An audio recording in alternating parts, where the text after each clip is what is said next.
저랑 동갑인 장로교 소속 선교사님이 인도에서 선교사로 활동을 하고 계셨습니다. 저는 인도 북쪽 델리에서 사역을 했고 이분은 인도 최남단 도시에서 사역을 했습니다. 인도에서 유명한 대학교에서 비교 종교학, 힌두이즘을 연구를 하셔서 힌두교에 대해서 아주 정통한 그런 분이셨습니다. 그래서 하루는 이분을 모셔서 우리 사역자들 다 모아놓고 인도의 힌두교에 대해서 강의를 좀 해달라. 그래서 2박 3일 동안 초청해서 그분의 강의를 들으면서 인도에 대해서 또 인도의 종교에 대해서 알아가는 시간을 가졌습니다. 그렇게 이제 개인적인 친밀감을 쌓고 친분을 쌓고 이렇게 서로 이제 연락을 주고받으며 교제하는 사이가 되었습니다. 서로 이렇게 교제를 하고 알다가 보니까 목사님 무슨 운동 좋아하세요? 이렇게 제가 여쭤봤어요. 그랬더니 갑자기 이분이 자기가 테니스를 얼마나 좋아하는지 그리고 자기가 지금 얼마나 열심히 치는지 쉴 새 없이 계속해서 쏟아놓기 시작했습니다. 그때 말할 때 당시에 자기가 코치한테 레슨을 받은 것만 3년을 받았고 매일 레슨을 3년을 받았고 지금 매일 아침 최소 1시간씩 코치랑 테니스를 치고 있다. 저보고 칠 줄 아냐고 그러더라고요. 그래서 제가 나도 좀 친다고 우리 언제 한번 게임하자 그랬는데 이분이 자신의 능력에 대해서 과도하게 자신감이 넘치는 분이에요. 저도 약간 그런 편이긴 한데 명함도 못 내길 만큼 자기 자신에 대한 확신과 자랑이 아주 엄청난 분입니다. 그래서 특히 동갑이에요. 동갑이고 같은 선교사고 같은 목회자다 보니까 모종의 일종의 이 경쟁 같은 분위기가 싹 형성이 됐어요.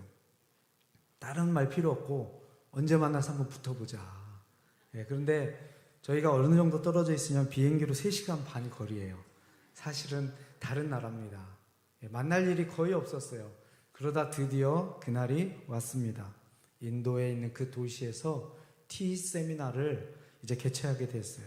그래서 제가 그분께 연락을 드렸습니다. 꼭 참석하라고 와서 배우고 사역에 좀 써먹으시라고. 그러면서 새벽 스케줄은 뭘 하겠어요? 저희가 테니스장에서 한번 붙어봅시다. 드디어 기대감을 가지고 그날이 왔어요. 몸을 풀고 서로 탐색전을 벌리는데 꽤 잘 치시더라고요.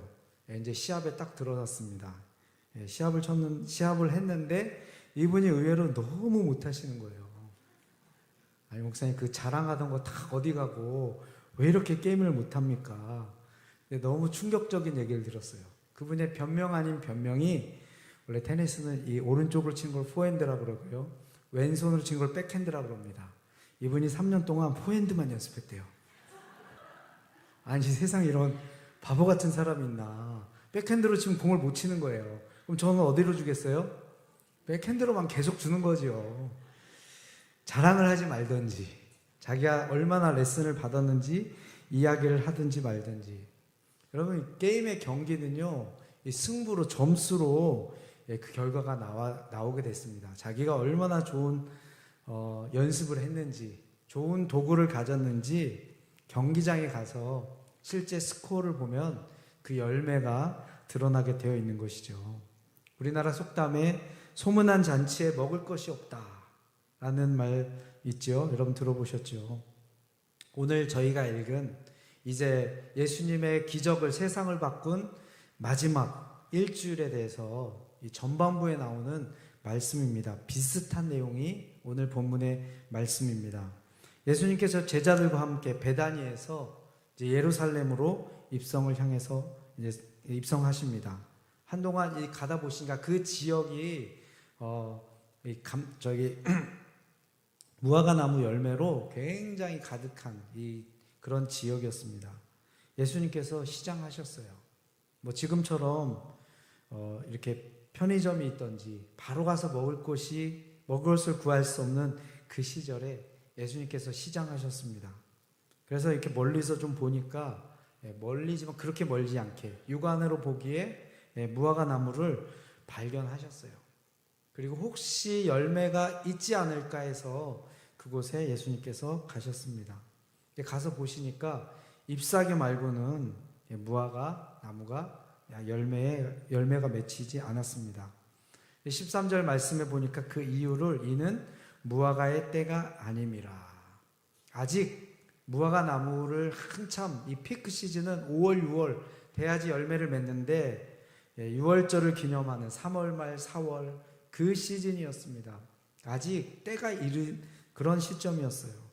예수님께서 가서 그 나무를 보는데 그 나무에 잎사귀가 있었더라라고 나와 있는데 영어 성경에 잎사귀들이 있었더라라고 나와 있고요. 어떤 성경은 covered with leaves 이렇게 나와 있어요. 잎사귀로 이 나무가 다 뒤덮였다. 그래서 우리가 보통 통상적으로 잎사귀가 무성한 나무다라고 그렇게 우리가 이해를 하고 있습니다. 그런데 예수님께서 이 나무에 대해서 굉장히 특이한 행동을 하십니다. 14절 말씀입니다. 예수께서 나무에게 말씀하여 이르시되 이제부터 영원토록 사람이 내게서 열매를 따먹지 못하리라 하시니 제자들이 이를 듣더라. 아니 나무가 열매도 좀 못 맺을 수 있지. 아직 때도 아닌데 왜 예수님은 이 무화과 나무에 대해서 저주를 이렇게 선포하셨을까요? 너는 이제부터 영원토록 사람들이 내게서 열매를 따먹지 못할 거다. 나무로서 제구실을 하지 못할 거다. 예수님께서 그 나무에 선고를 하십니다. 결론은 그 다음날 와서 보니까 말씀하신 것처럼 뿌리째 다 말라버렸습니다. 나무가 벼락을 맞으면요 새카맣게 타버리지요. 하루아침에도 그렇게 될 수 있습니다. 그런데 왜 예수님께서 이렇게 하셨을까?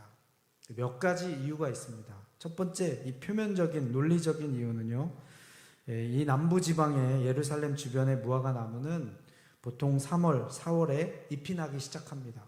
그리고 이제 6월이 되면은 풍성한 열매를 맺습니다. 그때 우리가 추정하는 이 시간은 3월 말, 4월 이때쯤입니다.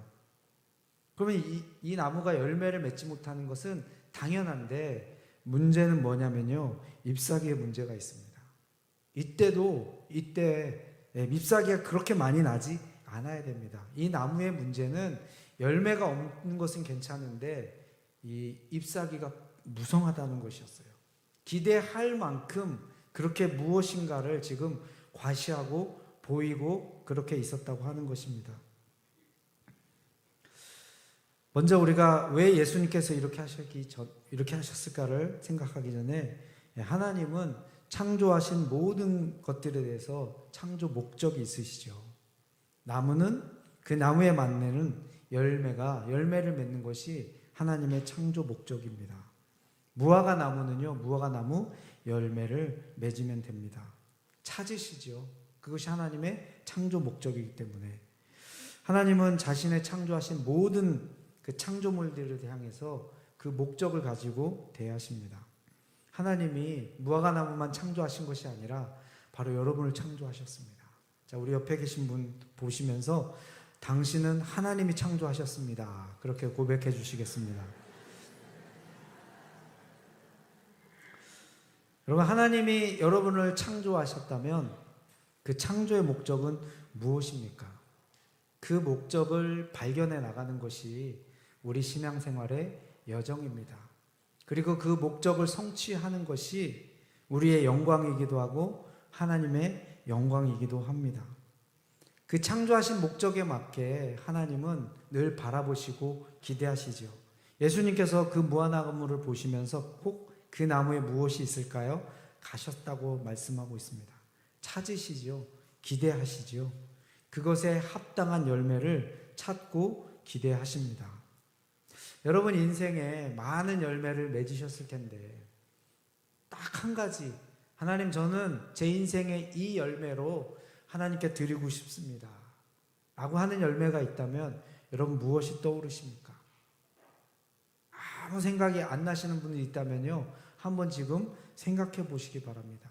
내 인생의 단 한 가지 열매로 내가 하나님 앞에 드릴 수 있다면, 예수님은 찾으시는데 기대하시고 날마다 나를 바라보시는데 나는 어떤 열매로 하나님 앞에 드릴 것인가를 생각해 보셨으면 좋겠습니다.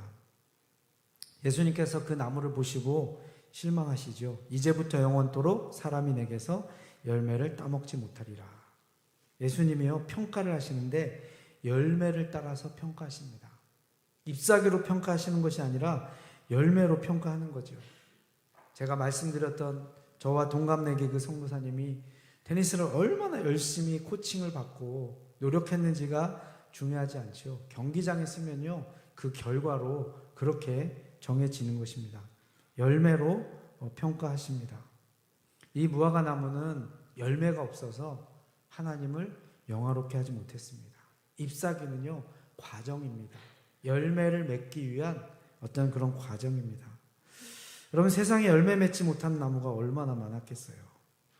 그런데 왜 예수님께서 그 나무를 그렇게 강하게 저주하셨을까요? 배고팠는데 이 나무에 열매가 없어서 예수님 화딱지가 나가지고 에라 이러면서 저주하신 것은 당연히 아닙니다. 여기는 이 나무를 저주하심으로 말미암아 그런 상징적인 그 행위로 말미암아 예수님이 무엇에 대한 강력한 경고를 내리신 거죠. 예수님이 이걸 통해서 당시의 종교적인 행위와 열심은 엄청났지만 실제로 삶에서 하나님을 영화롭게 하는 열매가 없는 위선적인 바리새인들과 율법 교사들을 심판하신 것입니다. 구약에서는요, 이 무화과 나무는 종종 포도원과 함께 하나님의 백성인 이스라엘을 상징합니다. 똑같은 상징으로 대비한다고 하면요, 하나님께서 더 이상 열매 맺지 못하는 이스라엘 백성을 향해서 경고하신 것이고요, 더 이상 열매 맺지 못하겠다. 내가 너희를 통해서 이제 열매 맺는 것이 아니라 육적인 이스라엘이 아닌 교회를 통해서 열매를 찾으시겠다라고 하는 그 변화에 대한 상징일 수도 있습니다. 오늘 우리가 읽은 마가복음의 이 무화과 나무 이 사건은요, 전체 문맥상 구조로 봤을 때 예루살렘 성전을 의미합니다. 예수님께서 이제 구속의 십자가에 달리시는 그 사건을 이제 며칠 앞두지 않고 있습니다. 이제는 세상의 모든 시스템이 바뀌어야 될 것을 아셨어요. 구약의 모든 것은 성전을 중심으로 움직여집니다. 모든 것에 이스라엘 백성의 언약의 중심에도 성전이 있고요, 하나님의 약속과 모든 축복의 중심에도 성전이 있습니다. 이제 더 이상 그 성전, 구약에 존재했던 하나님께서 계시하셨던 그 성전을 통해서는 사람들이 유익을 얻지 못할 것이다. 그래서 예수님께서 뭐라 그러셨어요? 실제로 이 성전을 허물라 내가 4일 만에 다시 세우겠다. 그러시면서 예수님께서 의미하셨던 것은 진짜 성전 되시는 자기의 몸을 염두에 두시고 말씀하셨다고 그렇게 나와 있습니다. 잎사귀가 무성하지만 종교적 열심으로 가득 찬 이 성전 중심의 이 거대한 이 시스템이 더 이상 하나님께서 이것을 통해서 영광받지 않으시겠다라고 하는 새로운 시스템, 예수 그리스도 성전 되시는 예수님이 세상의 중심되는 그것을 통해서 생명의 역사를 펼쳐나가는 것을 상징적으로 말씀하고 있는 사건입니다. 그들의 열심은 사실은 종교적 열심, 타의 추종을 불허했지요.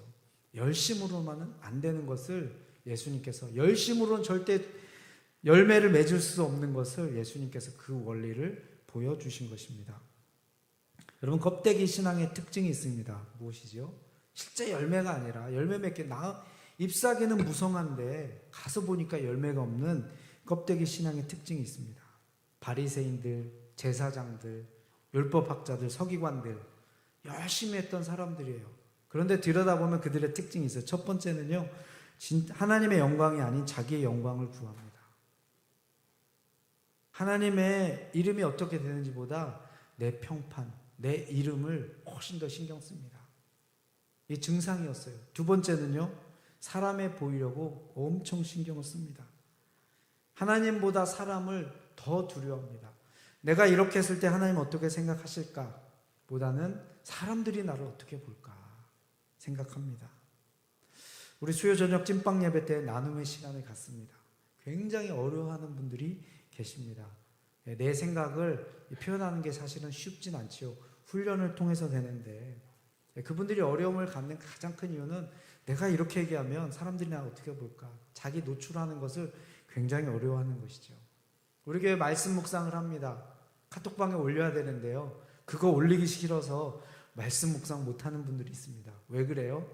어떤 집사님, 권사님 보니까 완전히 문학 예술가예요. 문필력이 기가 막힙니다. 예, 제가 봐도 놀랍습니다. 어떻게 이렇게 표현을 기가 막히게 잘할 수 있을까? 그런데 내 글을 보면 어때요? 똑같습니다. 야, 이걸 글이라고 쓴 거냐? 내가 이걸 올리는 순간에 사람들이 나를 얼마나 무식하고 형편없는 사람이라고 생각할까? 온통 사람들에 대한 생각 때문에 아예 묵상 자체를 포기하게 되는 것이죠. 사람을 의식합니다. 그리고 자기의 이익을 추구합니다. 여러분, 혹시 여러분에게 이런 모습이 있을지라도 아직은 스스로 정죄하지 마세요. 이게 끝은 아닙니다. 더 드릴 말씀이 있습니다. 이 껍데기의 특징은요, 척하는 거예요. 척하는 거. 보여주는 것, 척하는 것, 이거 굉장히 따집니다. 여러분, 하나님이 껍데기를 좋아하실까요? 진짜 열매를 찾으십니다. 여러분 잘 생각해 보세요. 진짜 친절한 사람이 있고요, 친절한 행동을 하는 사람이 있습니다. 정말 사람들을, 어려움에 빠진 사람들을 너무 불쌍히 여겨주고 도와주는 사람이 있고요, 그들을 도와주는 행동을 하는 사람들이 있습니다. 여러분, 행동이랑 우리의 마음이랑 따로 놀 때가 참 많죠. 특히 예의를 따지는 우리 한국 분들은요, 이 예의 때문에, 체면 때문에 실제 우리의 속사람은 그런 열매가 없는데 그런 행동들을 하게 되는 것입니다. 여러분, 일본에 가면요, 그런 걸 경험합니다. 서로 안 보일 때까지 계속 인사를 합니다. 계속 인사를 해요. 서로 시야에서 없어질 때까지 한 번 인사했으면 되는데요, 계속 인사를 합니다. 격식을 차리는 거죠. 그렇게 예의 바르게 상대를 배려하고 존중하는 행동을 하는데, 그런 행동 속에 정말로 그 사람을 배려하고 존중하는 그 마음이 있는지는 이 별개의 문제라고 하는 거죠. 우리 요한복음 15장 8절 말씀인데요, 우리 다 같이 함께 읽겠습니다. 시작. 너희가 열매를 많이 맺으면 내 아버지께서 영광을 받으실 것이요 너희는 내 제자가 되리라. 여러분, 껍데기는 하나님께 기쁨을 드릴 수가 없습니다. 그러한 행위는 하나님을 기쁘시게 할 수 없습니다. 여러분, 감사하는 마음 없이 우리 감사 헌금 드릴 수 있습니다. 실제 헌금도 드리고 감사 헌금도 드리는데 하나님 앞에 감사하는 마음이 없을 수 있다고 하는 것입니다. 자, 그래서 우리가 이 분별력을 가질 필요가 있습니다. 내가 정말 그런 사람인지, 그러한 행동을 하는 사람인지. 제가 대학생 선교단체에서 대학생들 같이 먹고 자고 8개월 동안 숙식하면서 훈련한 대학생 DTS 이 간사를 4번이나 했습니다. 4번이나. 대학생들하고 먹고 잡니다. 캠퍼스에 보면 너무 신실한 학생이 있어요. 야, 진짜다. 진짜다. 이렇게 신실할 수가 있나. 행동을 보면요, 너무 뛰어나요. 예배도 너무 열심히 잘 나오고, 사람들에게 말도 얼마나 예쁘게 하고, 성품도 좋고, 너무 착하고, 태도도 좋고. 네, 여러분, 8개월을 같이 먹고 자고 살면요, 숨길 수가 없습니다. 다 드러납니다. 아, 정말 그렇게 열매 있는 행동을 많이 했지만 이 청년은, 이 속사람은 그렇지 않구나. 너무나도 자기 스스로 지금 분투하고 그렇게 되기 위해서 노력하는 수준이지 아직 그렇게 열매 맺는 충만한 수준은 아니구나. 그런 차원에서 이 진실함이라고 하는 것은 너무 중요한 요소인 것 같습니다. 하나님이 열매를 기뻐하시는데, 하나님께서 우리 대한민국, 잎사귀로 말하면 세계 넘버원입니다. 열심으로 말하면 세계 넘버원이에요. 어느 민족도 따라올 수 없는 이 나라, 이 민족, 이곳에요, 잎사귀가 많습니다. 그렇다고 열매가 없다는 것은 아닙니다. 한 번은 생각해 볼 필요가 있겠지요. 우리나라를 바라보시면 예수님 실망하고 돌아가실까? 아니면 너무 잘 익은 열매가 많아서 정말 하나님께 기쁨을 드리고 영광을 올려드리는 그런 나라일까? 자, 나라에서 좀 좁혀서 여러분, 우리 교회를 한번 생각해 보시기 바랍니다. 여러분 가정을 한번 생각해 보시고요, 여러분 자신을 한번 들여다보았으면 좋겠어요. 지금 나는 실제로 어떤 열매를 맺고 있는가? 예수님은 어떤 열매를 찾으실까요? 하나님은 어떤 우리가 열매를 맺을 때 영광받고 기뻐하실까요? 사실 그것에 대한 대답이 오늘 본문 말씀에 이어지면서 뒤따르는 본문에 나옵니다. 이 무화과나무 저주 사건 이후로 예수님께서는 이제 성전으로 가시죠. 그리고 환전상들, 장사꾼들의 판을 다 엎으시면서 이방인들이 기도할 수 있는 이방인들을 예배할 수 있도록 이방인들이, 왜냐하면 이방인들은 성전으로 못 들어갔거든요. 이방인의 뜰에서 이 온갖 종류의 거래되고 있는 것들을 예수님께서 정결케 하십니다. 그리고 다시 돌아오시죠. 그리고 나서 다시 이제 예루살렘 성으로 또 성전으로 예수님께서 가실 때 이제 아침이 됩니다. 베드로가 제자들이 보고 예수님께서 어제 저주하셨던 그 나무가 바짝 뿌리째 마른 것을 봅니다. 베드로가 생각이 나서 여짜오되 라삐어 보소서 저주하신 무화과 나무가 말랐나이다. 예수님 말씀하셨는데 말라버렸어요. 여러분, 이 사건 전에 조금 더 시간을 뒤로 가면 예수님께서 가이사라 빌립보에서 사람들이 나를 누구라고 하느냐, 그러는 너희는 나를 누구라고 하느냐에 대해서 베드로가 뭐라 그랬지요? 주는 그리스도시요 살아계신 하나님의 아들입니다 라고 불렀는데, 베드로가 예수님을 지금 뭐라고 불러요? 랍비라고 부릅니다. 호칭은요 그 사람의 정체성을 말하고 있습니다. 지금 베드로가 주는 그리스도시요 살아계신 하나님의 아들입니다 라고 고백했던 그 베드로가 예수님을 지금 누구 취급하냐면요, 그들의 많고 많은 종교 선생님 랍비로, 스승 중에 한 명으로 그렇게 생각합니다. 랍비여 보소서 저주하신 무화과 나무가 말랐나이다. 너무 신기하네요. 예수님 말씀만 하셨는데 어떻게 나무가 이렇게 쫙 말라버렸습니까? 베드로가 너무 신기해서 그렇게 말씀하십니다.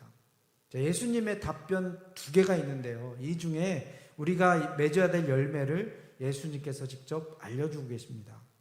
우리 22절, 23절 말씀을 같이 읽겠습니다. 시작.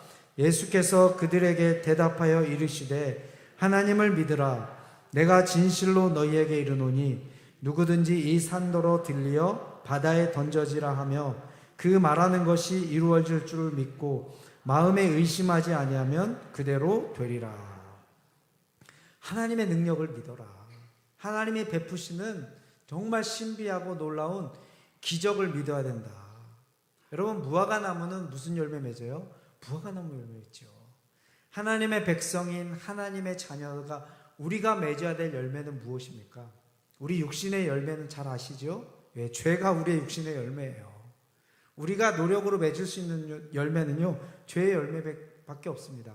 그런데 하나님의 자녀가 된, 하나님의 백성이 된 우리가 맺어야 될 열매는 두 가지입니다. 첫 번째는요, 하나님의 능력의 열매를 맺어야 됩니다. 하나님의 능력이, 하나님의 기적이, 하나님의 놀라운 역사가 우리의 일상의 삶 속에서, 우리 인생의 여정 가운데서 드러나야 된다고 하는 것입니다. 심지어는 어떤요?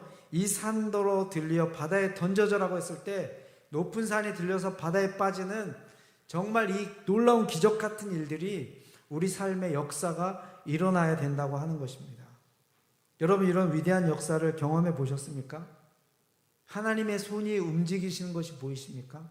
보이지 않는 하나님, 그러나 우리가 영적인 감각으로 하나님이 일하시는 것을 우리가 영으로 볼 수 있는, 그래서 날마다 내 삶 속에서 기적이 일어나는, 여러분 어떤 기적을 꿈꾸고 바라보고 계십니까? 저 산이 들려서 바다에 빠지는, 재밌을 수는 있겠지만 저에게 별 도움 안 됩니다. 산이 들려서 바다에 빠진다고 한들 저에게 무슨 유익이 되겠어요? 여러분 인생에서 일어나는 최고의 놀라운 기적은 무엇이죠? 저는 제 인생을 돌아봤을 때 내 인생에 일어난 가장 큰 기적은 내가 하나님의 아들이 된 것이다. 이거만큼 놀라운 기적이 있을까? 교회에 처음에 갔습니다. 근데 허탕을 쳤어요. 교회 갔는데 예배가 끝났어요. 1시간을 걸어서 교회를 갔는데 예배가 이렇게 마쳤습니다. 여러분, 한번 이렇게 삐끗하면요, 두 번 가기 쉽지 않습니다. 그렇죠?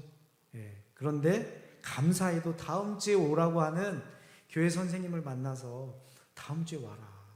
그 수많은 애들 중에 왜 하필 그 선생님이 교회에 처음 나서 쭈삐쭈삐 멀리 있는 저를 이렇게 발견해서 저를 불러다가 교회 왔냐고 물어보시고 예배가 끝났으니까 다음 주에 오라고 하는 저를 살리시기 위한 하나님의 놀라운 기적이 일어났죠.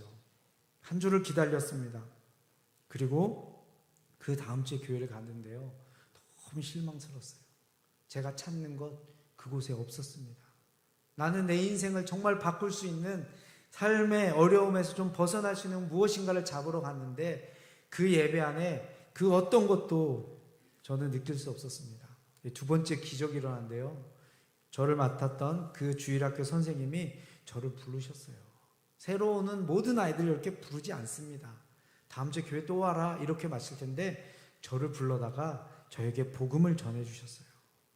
여러분 복음 전해주면 그냥 믿어집니까? 잘 안 믿어지죠. 근데 그날따라 그 선생님이 전해주시는 그 복음 말씀이 제 심령에 꽂히기 시작했습니다. 다 믿어지는 거예요. 이 믿어지는 게 하나님의 은혜입니다.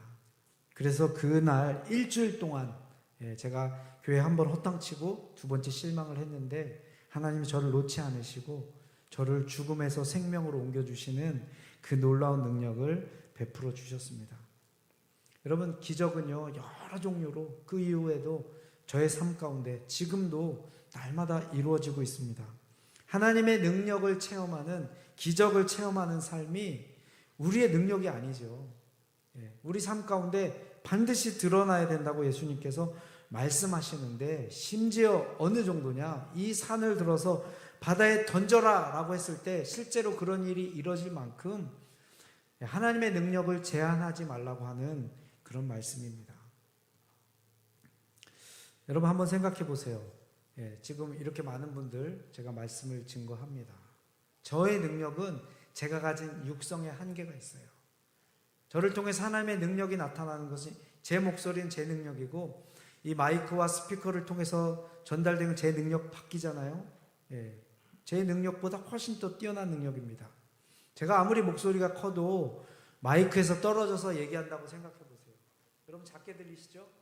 목소리를 작게 얘기해도 마이크에 가까이 되면요 훨씬 큰 육성으로 들리는 것처럼 하나님 앞에 가까이 간 우리 존재를 통해서 우리가 기적을 만드는 게 아닙니다. 우리가 능력을 창출하는 것이 아니고요 능력은 하나님께 있는 것인데요 그 하나님을 믿을 때 하나님과 어떤 간격도 두지 않고 딱 붙었을 때 하나님의 능력이 우리를 통해서 흘러나가는 것을 의미하고 있습니다. 그러면서 예수님께서 마가복음 11장 24절에 그렇게 말씀하십니다. 그러므로 내가 너희에게 말하노니 무엇이든지 기도하고 구하는 것은 받은 줄로 믿으라. 그리하면 너희에게 그대로 되리라. 기도를 통해서 우리의 믿음을 하나님 앞에 계속해서 드러내라고 말씀하고 있습니다. 여러분 말만 하면 모든 것이 다 이루어진다 라고 했을 때 기대감을 가지고 정말 내가 꿈꾸는 것들을 한번 적어보시기 바랍니다. 여러분 심장이 뛰기 시작합니다. 이런 것 이 중에 한 가지만 이루어졌으면 좋겠다. 여러분 기도는요 거기서부터 출발하는 거예요. 하나님을 향해서 우리의 마음을 활짝 열고 내 능력이 아닌 하나님의 능력이 내 마음의 소원의 기도를 통해서 이루어질 것을 믿고 적어보기 시작하는 거예요. 내 손으로 적은 그 문자가 내 눈에 들어와서요 내 마음속에 다시 씨앗으로 심겨집니다. 그것을 우리의 입술로 믿음의 고백으로 선포하는 것이에요. 그냥 생각으로 이 산이 들려서 바다로 빠졌으면 좋겠다고 생각하는 것을 넘어서서 우리의 입술로 선포하는 것입니다. 우리 입술의 선포예요. 바로 하나님의 능력이 임하는 것입니다. 자, 두 번째 열매가 있습니다. 이러기 위해서 이런 하나님의 능력, 기적이 우리의 삶에 임하기 위해서 예수님께서 조건을 하나 붙이십니다. 우리 25절 말씀이에요. 다 같이 읽겠습니다. 시작. 서서 기도할 때 아무에게나 혐의가 있거든 용서하라. 그리하여 하늘에 계신 너희 아버지께서도 너희 허물을 사여 주시리라 하시니라. 이 말씀 묵상하는데요 굉장히 힘들었어요. 왜 예수님 이 말씀 집어넣으셨지? 갑자기 무화과나무 저주하고 지금 베드로가 예수님의 능력을 보고 놀라운 기적에 놀라서 대화가 이어지고 있는데 왜 갑자기 사람 용서하는 이 생뚱맞은 이야기를 왜 넣으셨을까? 하나님의 능력, 하나님의 생명, 하나님의 열매가 우리 삶 가운데 생명력이 충만한 삶을 사는데 걸림돌이 있습니다. 그것은 무엇이냐면요, 우리의 응어리진 마음이에요. 사람들에게 받은 그 상처로 인한 그 상처입니다. 하나님이 우리에게 풍성한 생명력, 사랑, 기쁨, 성령의 충만함을 우리에게 베풀고 싶으신데 우리 안에 쓴뿌리가 있고 사람들을 향해서 억한 마음, 용서하지 못하는 마음이 있을 때 하나님의 능력이 제한받는다라고 하는 것입니다. 사람의 생명이 어디서 시작되죠? 우리 마음속에서 시작되죠. 우리 수요 저녁 찐빵 예배, 참된 기독교는 어디에서 시작하죠? 사람의 심령에서 시작이 됩니다. 외부의 세계가 아닌. 그런데 우리의 참된 기독교, 참된 생명이 시작된 우리 마음속에 사람들을 향한 용서하지 못하는 마음이 있을 때 하나님의 생명력이, 능력이 제한된다고 하는 것입니다. 그래서 예수님께서 말씀하시죠. 그렇게 믿음을 위해서, 놀라운 일을 위해서 서서 기도할 때에 아무에게나 혐의가 있거든 용서하라. 너희에게 잘못한 사람들이 생각나거든 용서하라. 그리하여 하늘에 계신 너희 아버지께서도 너희 허물을 사하여 주셔서 우리가 완전한 자유 가운데 살 수 있겠다고 말씀하고 있습니다. 여러분, 산을 옮기는 게 쉬울까요? 사람의 마음이 바뀌는 게 쉬울까요? 여러분, 기적 중에 기적은요, 나라고 하는 존재가 변화되는 기적입니다. 산 옮기는 기적은요, 불도저로 몇 달 이렇게 하잖아요. 그 옮겨지더라고요. 그런데 나라고 하는 사람의 생각이 바뀌고 마음이 바뀌지 않는 것은요, 마음이 바뀌는 것은 정말 어려운 일입니다. 기적 중에 기적은요, 내가 미워하는 사람 사랑하는 것이고요, 내가 품었지 못하는 사람 용납해주고 품는 것입니다. 산을 옮기는 것보다 사실은 더 어려운 것인데 이게 실질적인 기적이고 이게 실질적인 우리 인생의 변화입니다. 제가 아까 말씀드렸죠. 우리 대학생들 훈련을 했습니다. 우리 인도에 선교 사역을 할 때 훈련 사역을 많이 했습니다. 정말 많이 했습니다. 그런데 그 사람이 언제 변화되는가 터닝 포인트를 딱 보잖아요. 사진을 처음에 찍습니다. 훈련 끝나고 사진을 찍는데요, 얼굴 표정이랑 색깔이 완전히 바뀝니다. 그 터닝 포인트는, 변화의 시점은요, 누군가 나에게 심각한 상처를 준 사람을 용서할 때 그 변화가 일어나는 것입니다.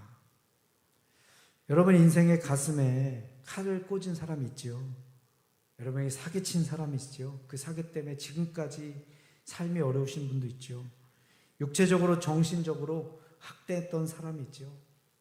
여러분 배신한 사람이 있죠. 여러분 뒤에서 여러분 욕하고 다니는 사람이 있죠. 내가 잘못한 것도 없는데 나에 대해서 험담하고 다니는 사람들이 있죠. 네, 여러분 용서한다는 것은 뭐죠? 그들을 놓아준다라고 하는 의미입니다. 그들을 붙잡고 용서하지 않는다는 건 뭐예요? 끝까지 놔주지 않고 네가 잘못한 거 원래 되돌려 나가. 그 사람은 계속 붙들고 있는 것이에요.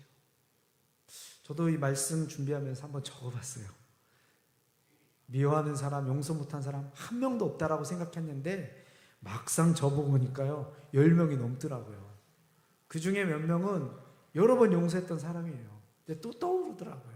아, 다시 씻어야겠다. 내가 아무리 목욕하고 샤워해도 때가 다시 묻는 것처럼 이 상처로 가로막고 있는 이 사람들을 용서해야겠다.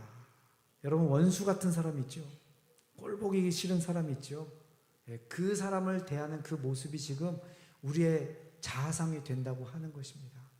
놔줘야 됩니다. 풀어줘야 됩니다. 여러분 이제 우리가 사순절 말씀 묵상을 시작합니다. 하나님의 치유, 하나님의 회복, 하나님의 은혜를 다시 우리가 경험하기 원하는데 우리가 해야 될 것은요, 용서해야 됩니다. 그리고 하나님께서 기적이 임하도록 우리가 기도를 해야 됩니다.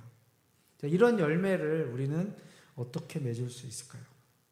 여러 열매를 맺으려면요, 첫 번째 조건은요, 열매는 생명 있는 것을 통해서만 맺혀집니다. 생명이 유지가 돼야 돼요. 두 번째는요, 열매를 맺으려면 생명이 넘쳐야 됩니다. 생명이 넘치지 않으면 잎사귀까지는 아는데요, 열매를 맺지 못합니다. 충분한, 내가 감당할 수 없는 생명력이 넘칠 때 그때 비로소 열매를 맺고 있습니다. 예수님께서 열매 맺는 법을 알려주시는데요. 이 말씀 읽고 이제 설교 말씀 마무리하려고 합니다. 열매는요, 내가 맺는 게 아니에요. 내 노력으로 맺는 것이 아닙니다. 외부에서 무엇인가 나에게 들어왔을 때 그것이 차고 넘칠 때 그때 맺혀지는 것이에요. 우리 요한복음 15장 4절 말씀입니다. 같이 읽겠습니다. 시작. 내 안에 거하라. 나도 너희 안에 거하리라.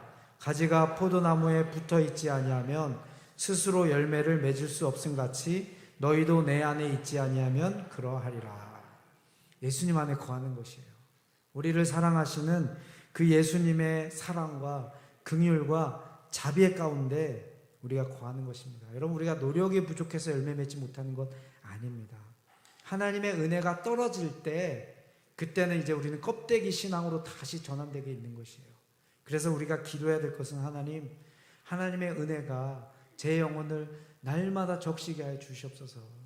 우리 지난주에 금요일 날 패션 오브 크라이스트, 고난당하신 예수님 영화를 봤습니다. 저는 그 영화 보면서 많이 울었어요. 본 뒤에도 계속 눈물이 납니다.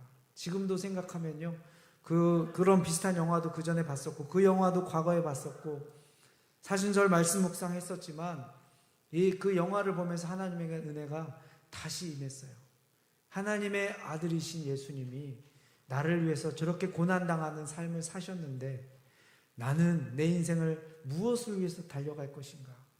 그래서 제 영혼에 이런 고백이 나왔습니다. 하나님, 저에게 주신 은혜가 너무 큽니다. 저도 예수님처럼 고난당하는 삶을 앞으로 계속해서 그 길을 가겠습니다. 그 기도를 하는데 저희 자녀들이 생각이 나더라고요. 저희 아들 둘.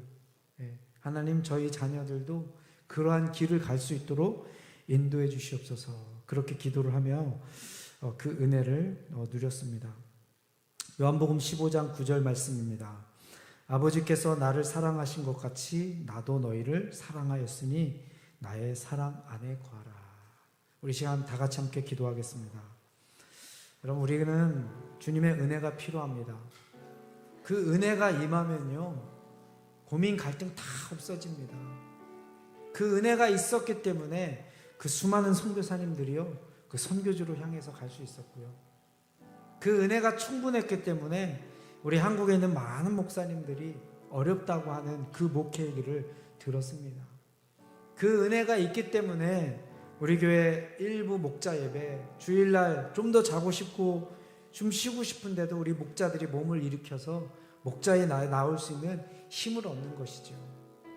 은혜가 부족해서 우리가 못하는 것입니다. 은혜가 주어지면요, 사도 바울처럼 목숨을 걸고도 예수 그리스도를 증거하는데 기쁨으로 달려나갈 수 있는 것입니다. 나를 사랑하신 하나님의 사랑, 나를 구속해 주신 그 은혜가 내 영혼을 가득 채워 주시옵소서. 우리 다 같이 통성으로 기도하시겠습니다.